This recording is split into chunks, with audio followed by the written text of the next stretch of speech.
Kay buti mo, Panginoon, walang siguro maraming magtatanong, bakit palibang, bakit ang pasiguro ka ng gano'n na gano'n? Sige na lang po, nakipasigaw.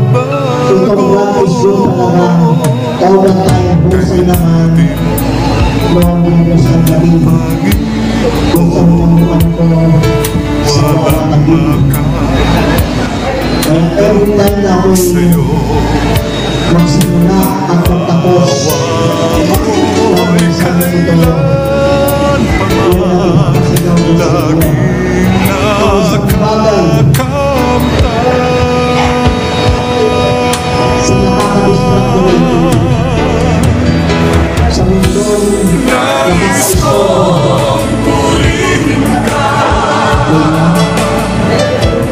Nais ko nawitan ka kahit na anong ganas sa hindi ko makikita ang ginagawa sa'yo. Nais ko purihin ka, nais ko gawitan ka kahit na sakitin ko.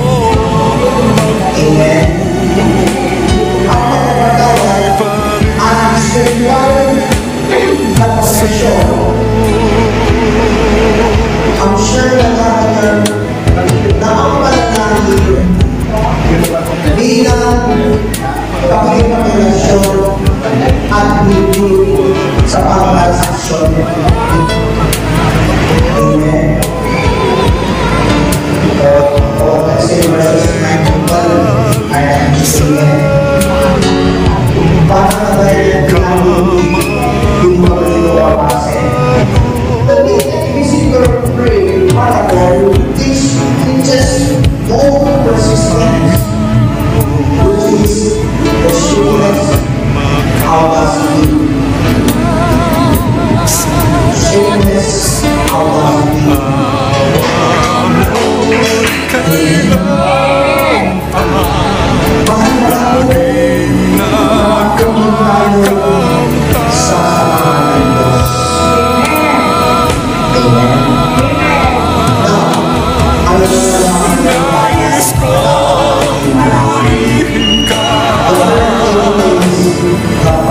Nais ko gawitan ka kahit na anong danasin ko, pupuri pa rin sa'yo.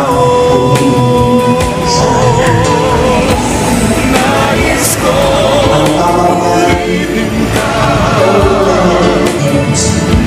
nais ko gawitan ka kahit na anong sakitin ko.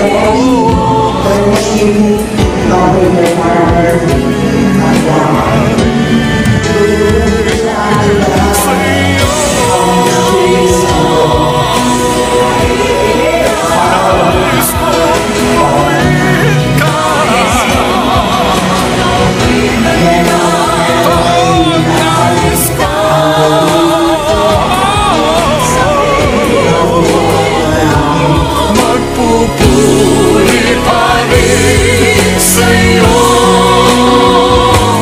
magpupuri pa rin sa'yo.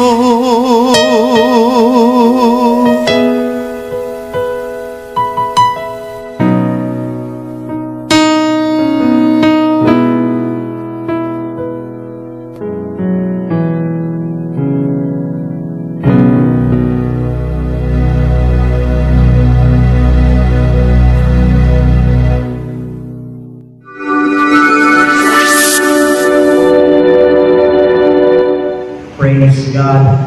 Hallelujah. Hallelujah. Sa ngalan ng Ama, ng Anak, at ng Espiritu Santo. Amen. Banal na Diyos, dakilang makapangyarihang Ama, Diyos na nilikha ng langit at lupa, ng lahat ng bagay na aming nakikita at di nakikita. Ikaw ang Diyos ni Abraham, Isaac at ako. Sa oras na ito, patuloy ka namin pinupuri, inulwalhati, na dakilang sinasamba sa Espiritu at sa katotohanan.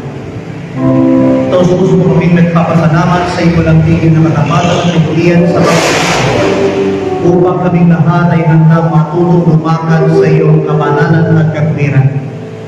Lord, mo nawa na kami po'y inyong samahan. Muli pong iyan ang magpatugibalang kamay. Abutin ang lahat ng aming pangangailangan. Ang mga may karamdaman ng sakit, inyong pong lubos ang pagalingin sa ngalan ni Kristo Jesus. Ang mga nangingin at nabibigatan ay inyong pag-aanit palakasin sa ngalan ni Kristo Jesus.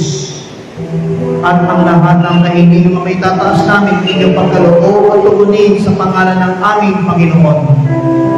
Pagpalain po rin sa lahat ang mabuting balitang ating iyahatid upang ito magbigay sa amin ng liwanag sa lahat ng makikinig at makakarinig ng mensaheng ito upang ito ang maging gatuyan ng inyong mga tanda, himala, kapabalaghan, kapangyarihan ng walang tigil na biyaya at kapala.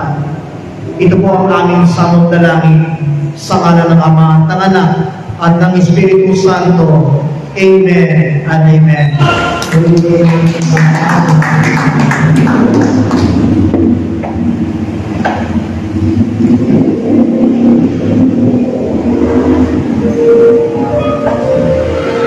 Brothers and sisters, are waiting for this coming week. Sa pagkakalit po'y uling gawa bago ang ating isang linggo break bilang pagkakatama sa next week, 41st anniversary. Mamangin po natin ang ibang sa ating Evangelyo ay sa Lucas, Kabanata 2, simula na 35 hanggang 40. Luke chapter 12, verses 35 to 40. At ito po ang babas ng Evangelyo sa wikang Ingles.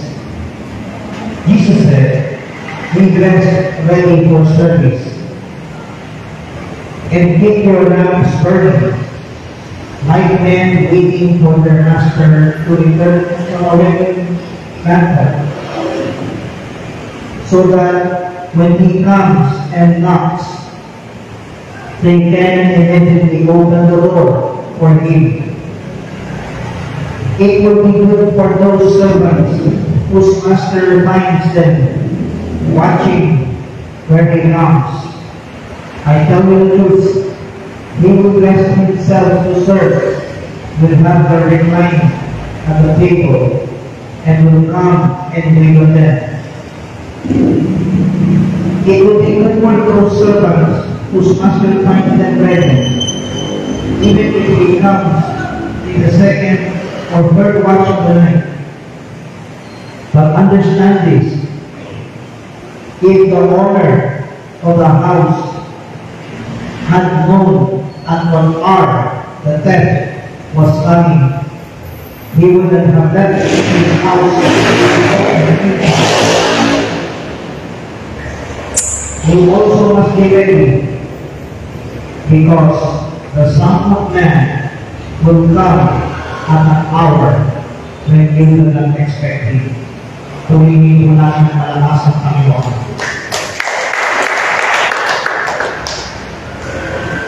Sinabi ni Jesus, maging handa kayo, sindihan ang inyong mga ilawan, tumulan kayo sa mga taong naghihintay sa pag-uwi ng kanilang Panginoon mula sa kasalan,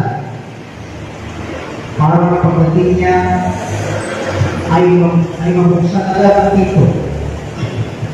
Mapalad ang mga alipin na abutang nagpapantay pagdating ng kanilang Panginoon. Sinasabi ko sa inyo, maghahanda siya Marunugin sila sa hapag at maglilingkod sa kanila. Mapalad sila, umaratan niya silang handa. Dumating man siya ng hanging gabi o daling araw siyang dumating. Tandaan ninyo, kung alam naman ang pulo ng sambahayan, kung anong oras darating ang magnanakaw, hindi niya papabayaan pasukin ang kanyang bahay.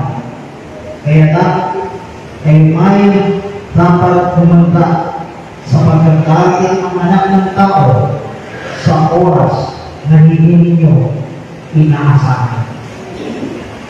Brothers and sisters, ito po ang mabuting balita para sa ating lahat buhat sa Panginoon. Purihin namin ang buhay, pangalan at kapangyarihan ng Diyos. Mahal po ngayon po sa napakagandang presensya ng ating buhay ng Diyos. Isang pinagpalang hapon po sa inyo lahat.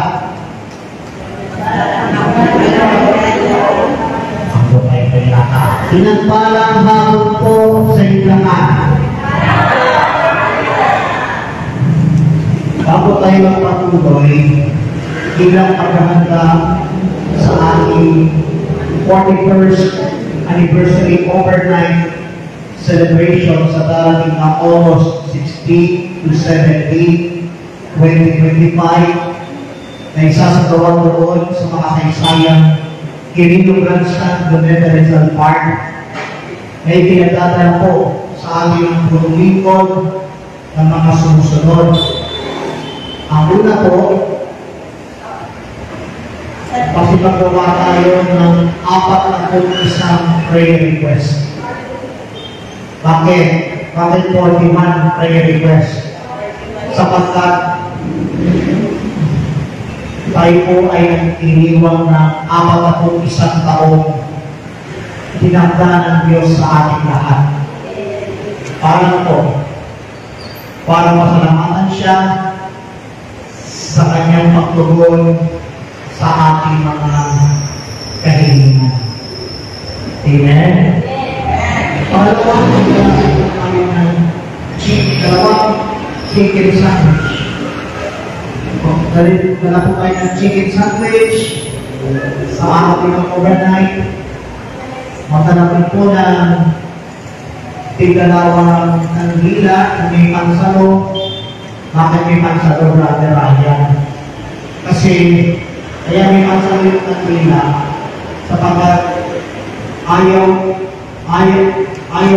natin iwanan ng makasaysayang parte na marumi at puro-puro ng kandila kagaya na nangyari noong nakaraang taon. Amen? Bakit po? Ano na po ang pag-iwan ng nainis ang dapat pinagdarausan.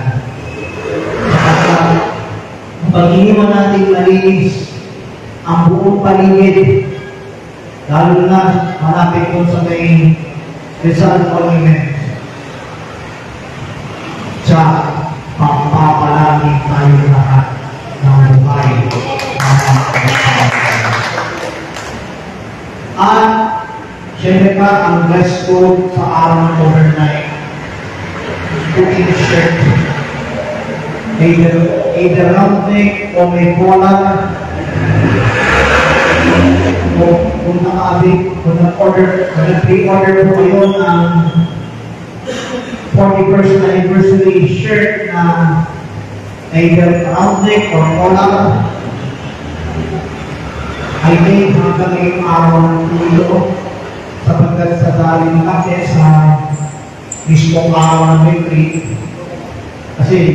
Kasi maghapon po yun, maghapon po ang retreat na yun from 9 a.m. hanggang 4:30 p.m. Kaya bilang paghahanda sa araw ng overnight, lahat ng magkagawa masipagdalo sa araw ng retreat. Para yung ating paghahanda sa nalalating na makasinsayang magdamang pagtitipon sa araw ng August 16 to 17 ay higit sa pagpapalami ni Yahweh El Shaddai.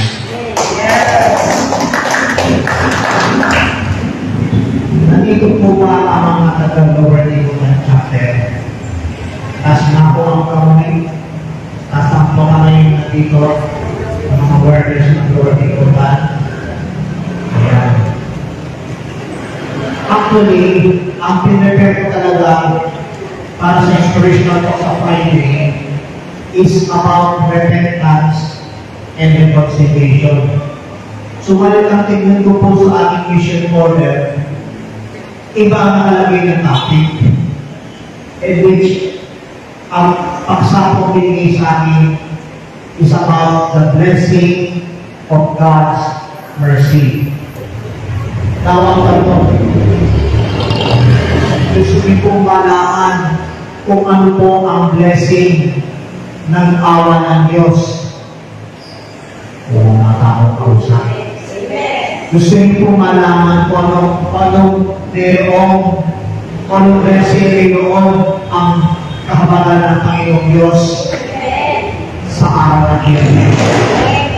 Purihin natin ang buhay ng Diyos.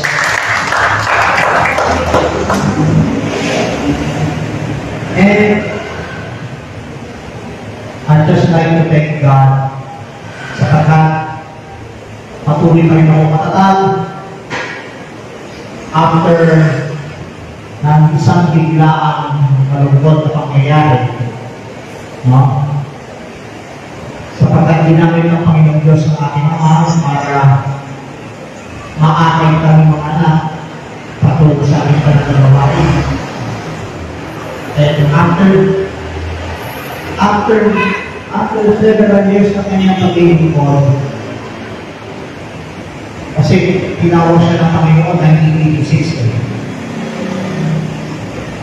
For more than 3 decades, sa kanyang pag-serve bilang elder disciple, hindi siya naman inuwi ng Diyos. Amen? But thank God, bagamat nasa piling ng Diyos ng aming Ama, ang kanyang legacy sa gawain mananatiling buhay. Amen.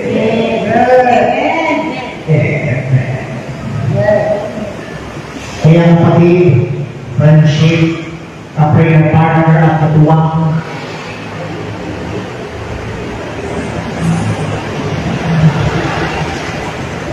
yung kanyang misyon sa gawain ito bilang tamang kagawa at member ng ministry ito ipapakatuloy ng Diyos. Amen. Wala po akong ipagmamayabang. Wala na po akong ipagmamayabang kundi ang dakilang kalwalatian ni Yahweh El Shaddai. Amen po ba? Now, dahil next week ay wala mo ng prayer meetings sa mga chapters prayer group sa next week, dahil nagpe-prepare tayo for 41st anniversary, ito po ang puno ng mga langit na balita. Talagang mas ako. Ang una na mga langit na balita ay tatawagin ko po, be ready always. Laging handa. Hantakin mo sa mga boys, sa mga scouting, ang laging motto, laging handa. Amen? At salamat sa Lord, ang inyong lingkod ay always ready kapag hindi nakatayo ang isang tao dapat nakasign dito. At dala ko yung taong dapat nakasign dito, hindi makalis. Ano yung malakas na akin? Tinawag ng baka doon sa area ng Pasig. Amen? But anyways, thanks be to God. The Holy Spirit directs the deployment of Kapapa chapter to point me out and to setting up myself to stand and preach the gospel this coming Sunday. Amen? Tayo ay nalulunay sa isang mundong puno ng kawalang katiyakan. Lahat tayo namuhay sa walang katiyakan daigdig. Ikaw, maaaring dumating ang sakunan, aksidente o kamatayan nang hindi inaasahan. Katulad ng mga dalawang papes. No? Hindi ko na didetalye ng buo yung nangyari. Amen? Alam mo, ilan sa inyo naiyan sa aking patutukan gabi sa amin. Tumihin natin si Yahweh at siya din ang malakas. Amen? Ngunit, pinag-aalalahanan tayo ng Panginoong Yesus na mas magandang uri ng kahandaan. Ano po yun, brothers and sisters in Christ? Ang kahandaan sa kanyang pagbabalik. Alam nyo, noong 1999 na akong lalamig, yung pinapaawin ng turutin ko. Dahil sa iyo. Yan tayo alay ko sa kantang yun eh. Kami nananagig sa iyong pagbabalik. Ang tanong bakit? Para subukan tayo. Para subukan ang ating pananampalataya. Kung tayo'y nanagig sa pagmamahal ni Jesus. Amen. Amen. Sa Ebanghelyo ating pagmamahal, inihahalin tulad ni Kristo Jesus ang kanyang pagkabalik sa isang araw na inaasahang darating. At ang kanyang mga lingkod ay dapat namin handa. Amen po ba? Now, ang tanong, tayo po ba ay handa na? Ay na. Anong klaseng sagot? Amen. Tayo po ba ay handa na? Sa pagbabalik ni Jesu Cristo. Now, isa-isa rin po natin tungkol sa kahandaan yun. Una, ang unang puntos upang kayo laging handa, the first point is readiness requires watchfulness. Ang kahandaan ang siyang nagre-require sa ating pagbabantay. Amen? Ano po sabi ni Jesus? Sa Luke chapter 12, verse 35 and 36, be dressed for service and keep your lamps burning. Magbantay kayo lahat, sindihan ang inyong ilawan. Now, iniutos sa atin ni Jesus na maging mapagmatyag tulad ng mga lingkod na naghihintay sa kanilang amo. Ang espiritual na kasamaran ang siyang natutulog ng hindi pagiging handa.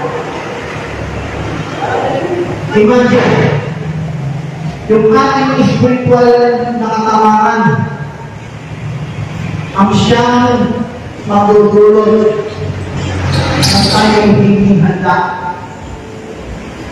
Amen. Lahat tayo, sari-sari na katamaran. Amen. Tulad lang, ako, tinataas na ako kung mag-edit ng prayer meeting na event.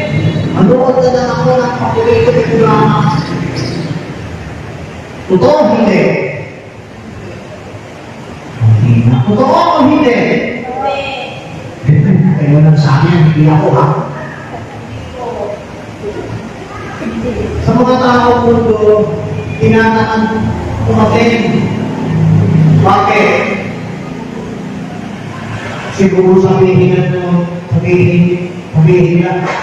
paulit-ulit ko na yung mga nangangaral na wala ka ng bago. Alam na, tatandaan mo itong sinabi ni Brother Walker Pelate, sumalaki na wakan mo niya. Ang sabi ni Brother Walker, paano ko papabuhin ang topic kung walang magbabago sa kanila? Lahat tayo tinamaan doon. Bakit kamo?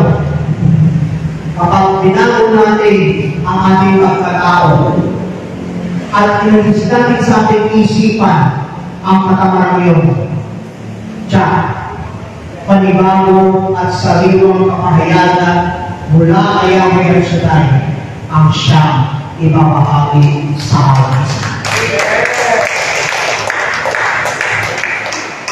Amen. Ano pong sabi ng Panginoon Isus sa Mateo Kabanatang 24, talatang 42?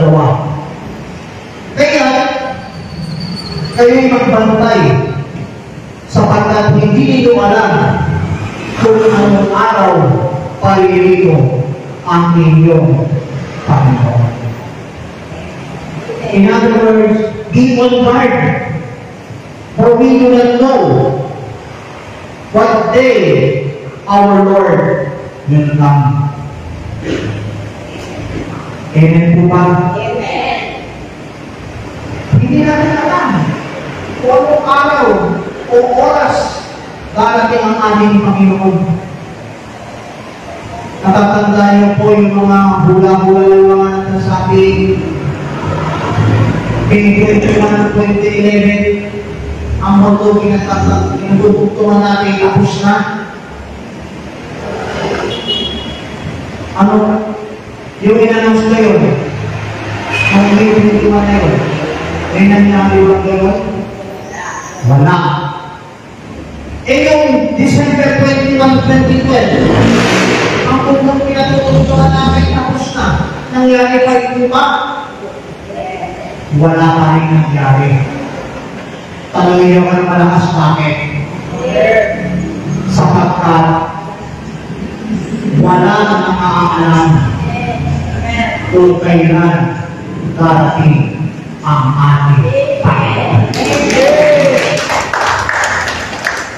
Amen.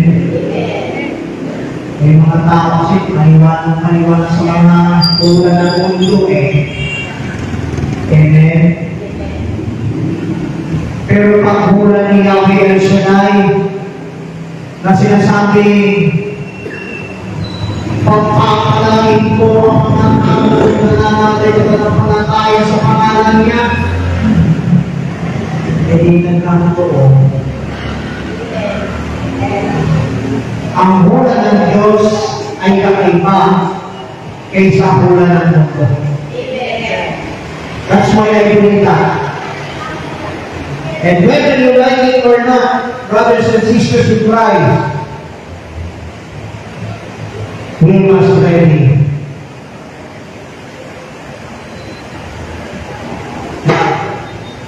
We were that He will hide in our lives today.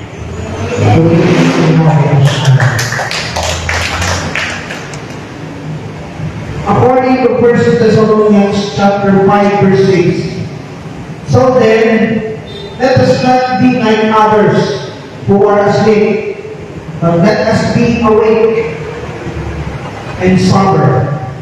Kaya huwag tayo matulog gaya ng iba, kundi tayo magbantay at maging mahinahon. Purihin si Yahweh El Shaddai. Magpauntay tayo maging mahinahon. Yung iba naman, konting problema na, sumisiyo na. Amen? Konting pagsubok lang, sumusuko na ka. Tama po ba o tama? Tama po ba o tama? Tama po siya.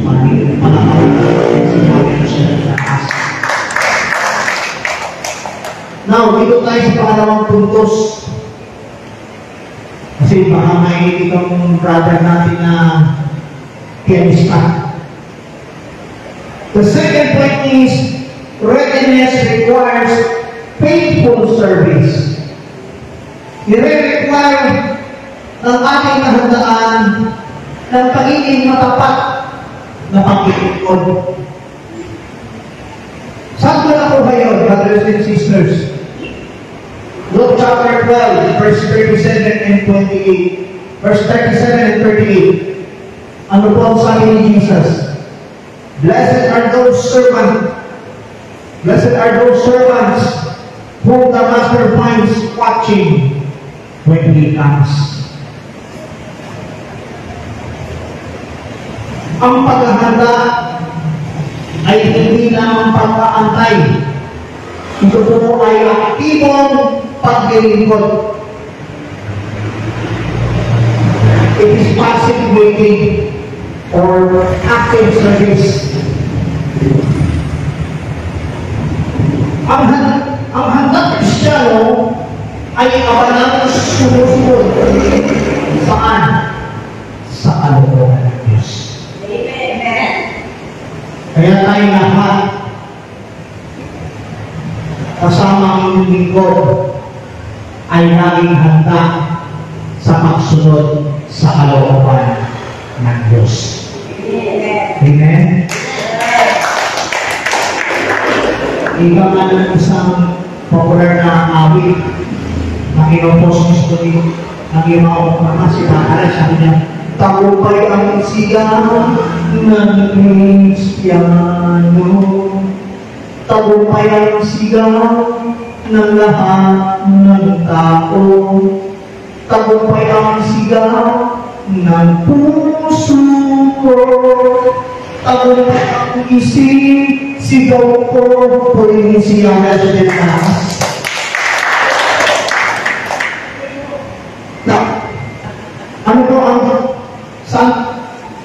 Ano ang magiging suportang talata sa pangalawang puntos nito? It's found in James chapter 1 verse 22. Be doers of the word and not hearers only. Ngunit maging tagapakinig kayo ng salita at huwag tagapakinig lamang. In other words, maging tagatupad tayo sa salita ng Diyos. Huwag lang tayo maging tagapakinig lang. Amen? Kaya kung anong pinanilingan ninyo, tugin ang sinasabi ng salita ng Diyos. Pagiging sa Diyos.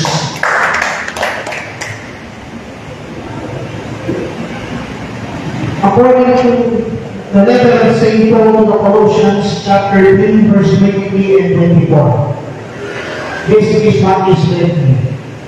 Whatever you do, work at it with all your heart, as working for the Lord. Ano man ang iyong ginagawa, gawin ninyo ng buong puso na gaya ng sa Panginoon.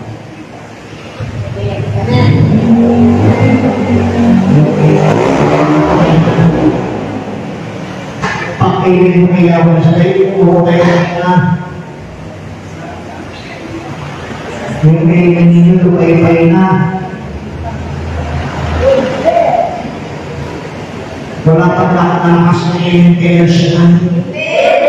Tuwihig siya wala sa mga.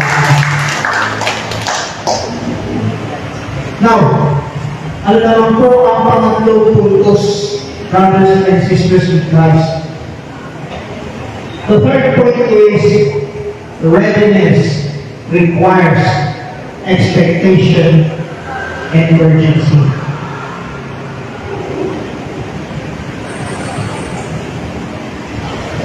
Hindi natin alam kung kailan darating si Jesus. We do not know when Jesus will return. Amen? Ang kahandaan ay pamumuhay araw-araw na parang darating siya ngayon. Readiness means living every day as if He would come today.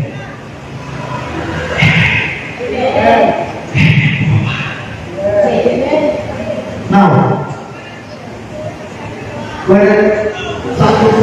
saan natin makukuha? Luke chapter 12, verses 39 and 40. Ito po ang sabi ni Jesus. The Son of Man will come at an hour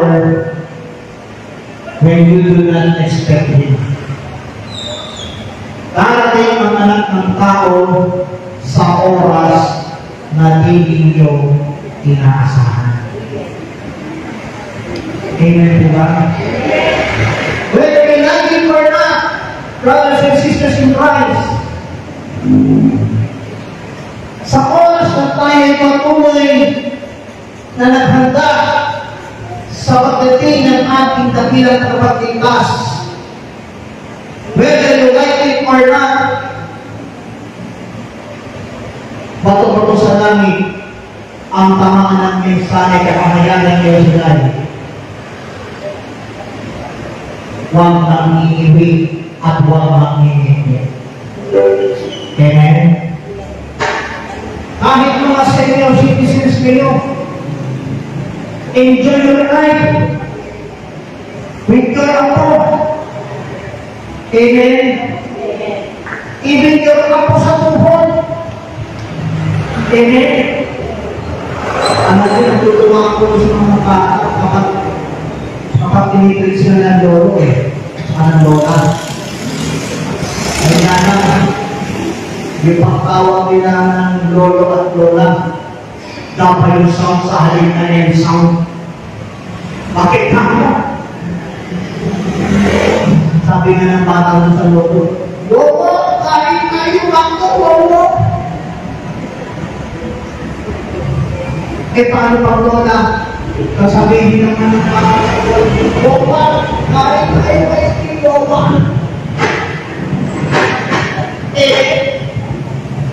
Kapatid, friendship, ka-prayer partner, ito lang. Whether you like it or not,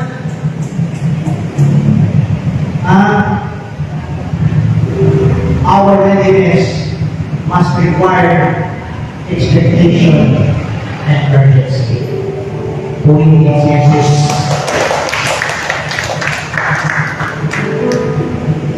That's found in Revelation chapter 16, verse 15. Ito po ang sinabi ng Look, I come like a thief. Blessed is the one who stays awake. Narito, ako'y dumarating na gaya ng magnanakaw. Mapala ang mananatiling isip. Amen? At ano pa ang sinabi ng sulat sa mga Hebreo? Hebrews 10:37. For in just a little while, He who is coming will come and will not delay. Sapagkat sa sandali na lamang, siya ay paninito, ay darating at hindi nakakatagal. Amen? Kaya, kapag leadership, the prayer partner, katuwang. Ano man ang sitwasyon sa buhay mo,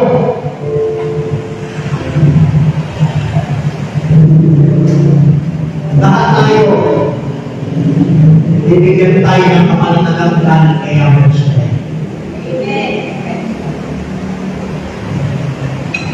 Like your story,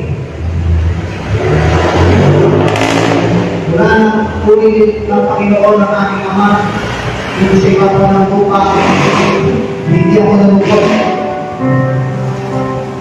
Bakit ka mo?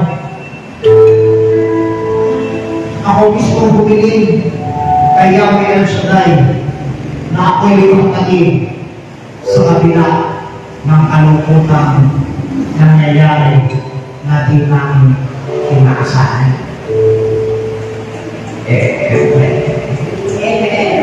Purihin si Jesus.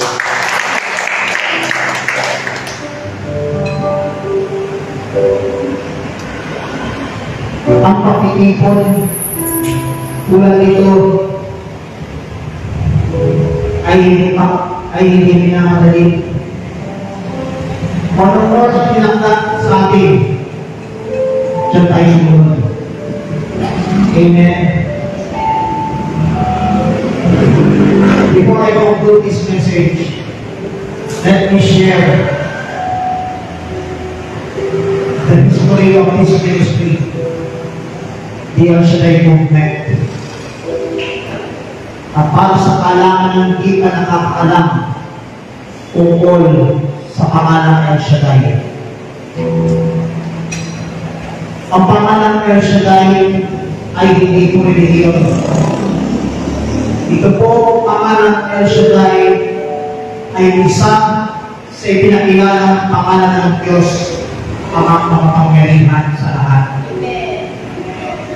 Siya ang nilikha ng langit at lupa. Siya ang Diyos ng Israel, ang Diyos ni Abraham, Diyos ni Isaac, ang Diyos ni Jacob. At siya rin ang pagkakailangan. Siya ang Diyos na nakakaalam ng lahat ng bagay ng ating buhay at kabubuhay. Ito ang ministry dito. El Shaddai dito ng Center Partners ay nagsimula sa isang kapubulan pinunlan ng Panginoon Diyos. At kaya mismo makita ng isang maliit na hintila ng radyo na noong una ay hindi ba na nakapakinig. Ang pagkatulad naman ng program sa DWSI is To God Be the Glory. Nag-host pa ng mga aking servant leader noon every Sunday night, 9 to 11 na week. Akala ni Brother Mike, walang nakapakinig. Bakit plano? Kasi akala niya, kasi plano niya ipatigil ang kanyang broadcast. Subalit, sadyang iba ang plano ng Diyos sa plano ng tao. Dumating ang isang registered mail na nagprotoko na siya'y gumaling mula sa karamdamang migraine na nagpahirap sa kanya ng 17 years. At ang katawag sa kanya ng pansin ay ang panghuwal na liham na nagsasabing, Dear Brother Mike, huwag po kayong titigil ng inyong pangalan sa kanya. At kaya tumatak sa kanyang isipan. Sa halip na tumigil, nagpatuloy at binasa pa ang liham na yun. And after 1 week, sari-saring liham ang dumating na nagpatutoong kumikilos ang ating buhay, banal at makapangyarihang Yahweh Shaddai. Kaya na-recognize ng ating simbahang Katolika ang pangalan El Shaddai DWX Prayer Partners. For 41 years, naging malaking parte ng ating simbahan ang El Shaddai Movement.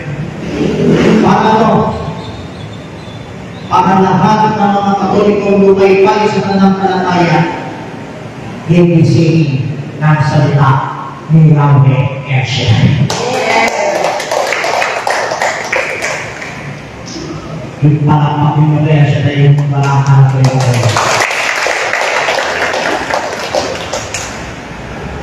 At bilang pagwakas, tayo na kayo. Tayo na kayo. Yan ang linya. Yan po ang linya mula kay Brother. Handa na ba sa pagbabalik ni Jesus? Ikaw kapatid na nanonood, handa na ba sa pagbabalik ng Panginoong Jesus? Amen daw sa akin. Sabi ng Turo. Ang tunay na kahandaan ay mabubuhay sa pagbabantay, tapat at paglilingkod, at may kaapurahan sa pananampalataya. Huwag tayo maging tulad ng mga manglilingkod na natutulog. Tulungin naway matagpuan tayong tapat sa pagbabalik ng ating Panginoon. Nasa ating mga pakinggan natin ang sayang Panginoon.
Praise the Lord.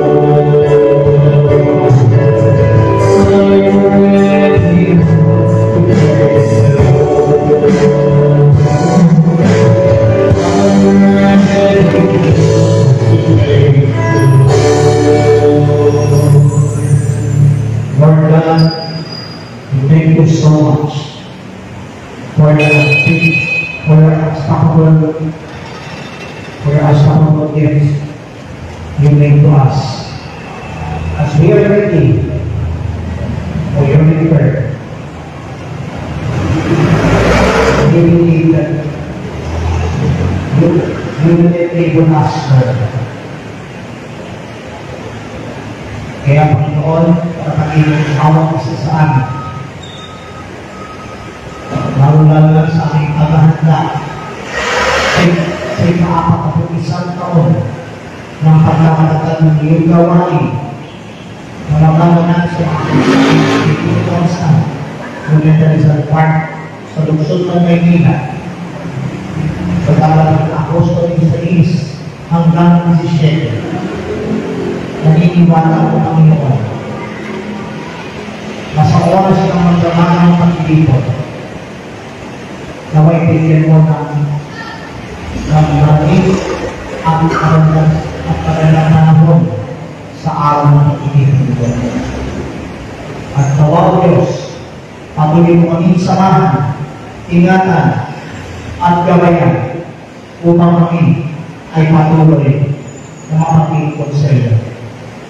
Pagpalayo po ang mga nagtaguyod ng gawain mo dito sa chapel ng Mananamang Anak dito sa Progress.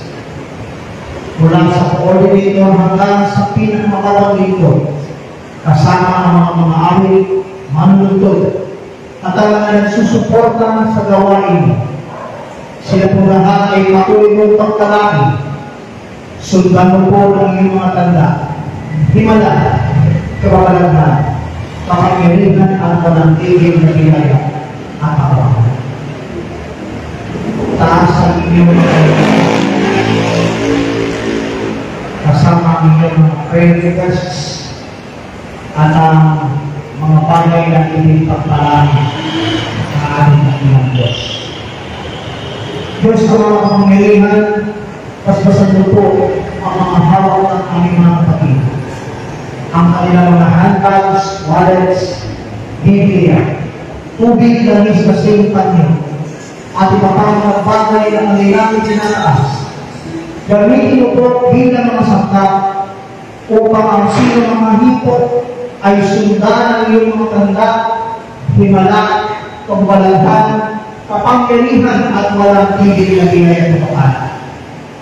Maging ang kanilang mga prayer requests na nakasunod-sunod ng papel, ang kanilang mga kahilingan. Amin po inaangkin na lahat ay answered prayer. Lahat ay answered prayer. Tapos pasama na ng mga aray mundo, ibalik sa kanila ang musulmakan sa executive at mga araw. At sa aming pagsumalang pag-iwalay, tanay po namin ang panibag, ang ibayong lakas at ibayong sigla na galing sa iyong banal na pamahalaan. Maraming salamat po. Ito po ang aming sawang dalangin kaysa ng panagbilang panalangin ng aming mahal na ina ng Santo Rosario at ng lahat ng mga anghel at mga banal sa langit sa pangalan ng iyong bukod anak, ang aming Panginoon at aming nagpagligtas, Panginoong Heso Kristo, na nabuhay kalahanan kasama mo at ng Espiritu Santo iisang Diyos, magpa sa walang hanggan. Ang lahat ay magsabi ng Amen. Ang lahat ay magsabi ng Amen. Pagbabaan ng mga hawak kamay. Pagbabaan ng mga hawak kamay. Taas ang inyong mga kamay na manayang nagpupuri ng malakas kay Yahweh.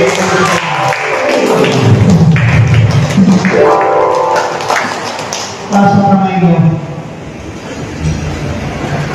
Pagtapon ko, ito po ang inyong sisigaw. Lord, I am ready to your return. Pakilakas po ninyo.